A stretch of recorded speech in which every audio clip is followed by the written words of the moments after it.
Realme চীনের বাজারে নিয়ে এলো দুটি নতুন বাজেট স্মার্টফোন, রিয়েলমি V70 ও রিয়েলমি V70H। কম দামে দুর্দান্ত পারফরমেন্স ও মজবুত ডিজাইনের প্রতিশ্রুতি দিয়েছে ব্র্যান্ডটি।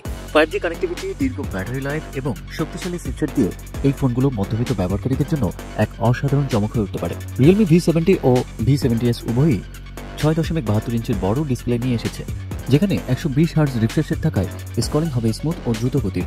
ডিসপ্লেতে ডিসি ডাইমিং প্রযুক্তি থাকায় চোখের উপর চাপ কম পড়বে, আর অ্যাডাপটিভ কালার টেম্পারেচার ও আই কেয়ার মোড থাকার ফলে দীর্ঘ সময় গেমিং, ভিডিও স্ট্রিমিং বা পড়াশোনা করলেও চোখে আরাম পাওয়া যাবে। পারফরমেন্সের ক্ষেত্রে রিয়েলমি V70-তে ব্যবহৃত হয়েছে মিডিয়াটেক ডাইমেনসিটি 6300 5G প্রসেসর, আর V70S এসেছে ডাইমেনসিটি 6100+ 5G চিপসেট নিয়ে। উভয় ফোনেই 6 ন্যানোমিটার আর্কিটেকচার প্রসেসর থাকায় শক্তিশালী পারফরমেন্সের পাশাপাশি ব্যাটারি খরচও কম হবে। ফটোগ্রাফির জন্য দুটি ফোনেই 50 মেগাপিক্সেল প্রাইমারি ক্যামেরা রয়েছে, যা এআই সক্ষম, ফলে আরও উন্নত ছবি পাওয়া যাবে।